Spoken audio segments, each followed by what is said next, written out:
여러분 반갑습니다. 오늘 말씀은 사무엘상 마지막 장 사울의 죽음에 관한 말씀입니다. 다윗이 아말렉과 싸워 이기는 동안 사울은 블레셋과의 길보아산 전투에서 패합니다. 이 전투로 많은 이스라엘 사람들이 도망 중에 전사하게 되죠. 사울도 죽습니다. 뿐만 아니라 요나단을 비롯한 사울의 아들들도 모두 죽습니다.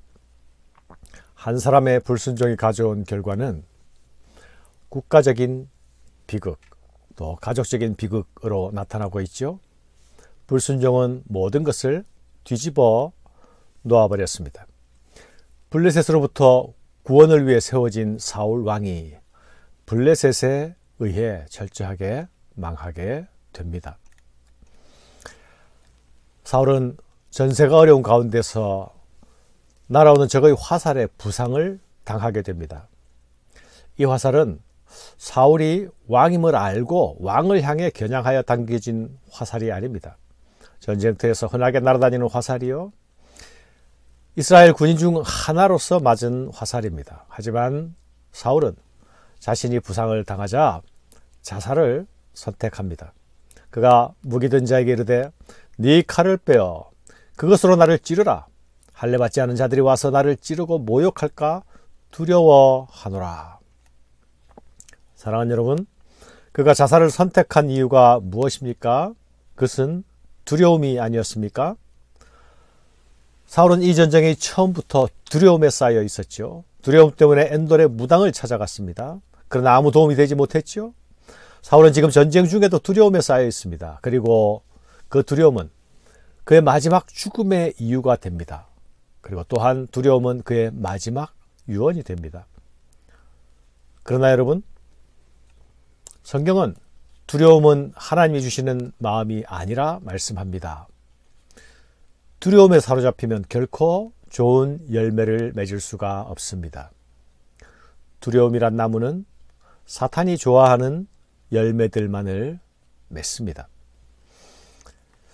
전쟁 중에 칼에 베일 수도 있고 활에 맞을 수도 있지 않습니까? 만약 그가 두려움에 사로잡혀 있지 않았더라면 비록 부상을 당했다 할지라도 자살할 힘이 남아있을 때에 마지막 남은 힘으로라도 한 사람과 더 싸울 수 있었을 것입니다.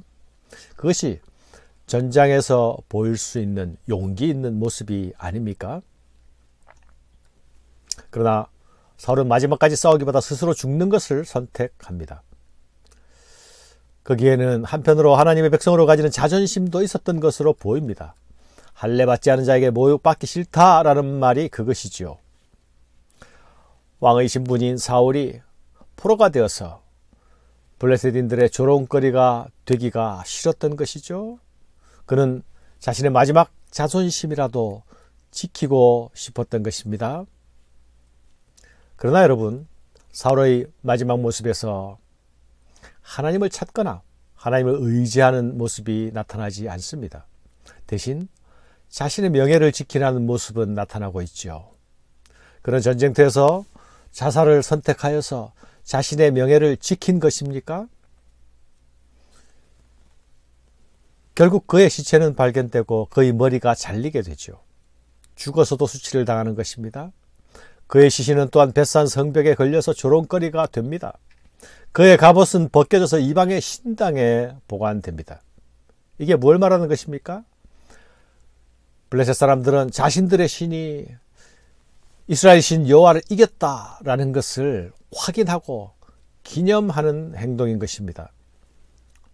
사울은 무언가를 지키겠다고 마지막 행동을 했지만 결과적으로 지킨 것은 아무것도 없었습니다.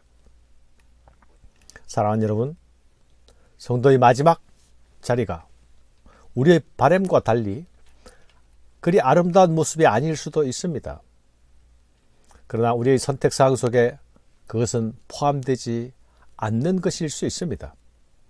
하지만 분명한 것은 성도의 마지막 순간이 거기가 어디든지 하나님의 품 안이어야 한다는 것입니다. 마지막 순간일수록 우리가 하나님의 손 안에 있어야 합니다. 사울의 죽음에서 아쉬운 점은 자신을 위한 결기는 보이는데 믿음의 용기는 볼 수 없다는 것입니다. 마지막 순간에 하나님의 얼굴을 구하지도 찾지도 않는 것이죠. 이 전투의 패배로 이스라엘은 이전과 비교할 수 없는 아주 형편이 쪼그라 들어버립니다. 골짜기 저쪽에 있는 이스라엘 사람과 요단 건너쪽에 있는 자들이 이스라엘 사람들이 도망한 것과 사울과 그의 아들들이 죽었음을 보고 성읍을 버리고 도망하며 블레셋 사람들이 이르러 거기에서 사니라.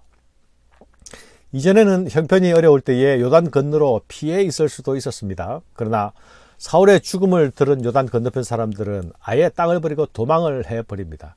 아무데도 안전지대가 없다라고 생각한 것이죠. 그러자 블레셋 사람들이 그 땅을 장악하고 아예 그 땅에 거주해 버립니다. 이제 이 땅에서 이스라엘 사람들이 점점 블레셋에 의해서 지워지고 있는 위기 가운데로 빠지고 있는 것이 아닙니까? 사울의 시신이 벳산 성벽에 걸려서 조롱거리가 되고 있다는 사실을 길앗 야베스 사람들이 듣게 되었습니다. 이때에 야베스 사람들의 모든 용사들이 일어나 밤새도록 달려서 벳세안에 이릅니다. 블레셋 군인들이 지키고 있을 그곳에 가서 사울의 시체를 회수해 옵니다. 그리고 그 시신을 화장한 후에 그 뼈를 취해서 장사를 지내줍니다. 길앗 야베스 사람들은 사울이 자신들에게 베푼 은혜를 잊지 않고 기억하는 사람들이었습니다. 그 기억은 길앗 야베스 사람들이 암몬 왕 나하스에 의해서 조롱당하면서 한쪽 눈을 뽑힐 위기에 처했을 때에 사울의 도움으로 구원받은 기억이죠. 사울이 이 딱한 소식을 듣게 되었을 때에 하나님의 영이 그에게 임하셨습니다. 사울은 군대를 소집하여서 사람들을 구해냅니다. 이것은 사울의 업적 중에서 가장 화려한 순간이었죠. 야베스 사람들은 아주 오래전 그 일을 기억하고 있었습니다. 그래서 비록 사울이 죽었지만 그의 죽음이 명예롭기를 바랬던 것이죠. 결코 저의 땅에서 조롱받게 할 수 없다 생각한 것입니다. 두려움 속에서 스스로 죽음을 선택한 사울이 은혜를 기억하고 보답하려는 용감한 사람들에 의해 다시 은혜를 입고 있습니다. 길앗 야베스 사람들의 이 행동은 우리의 시선을 사울의 마지막 모습에 고정시키지 않고 그의 초기의 모습으로 우리의 시선을 돌립니다. 사울, 그도 한때는 순수하고 열정적인 하나님의 사람의 모습을 가졌다라는 것을 다시 기억하게 해줍니다. 처음과 다른 것. 무엇이 사울을 처음과 다른 이렇게 부정적인 길로 가게 했을까요? 야베스 사람들의 선행은 우리로 다시금 사울의 일생을 되돌아보게 합니다. 되돌아보고 곰곰이 생각하고 교훈을 얻어야 하겠습니다. 감사합니다.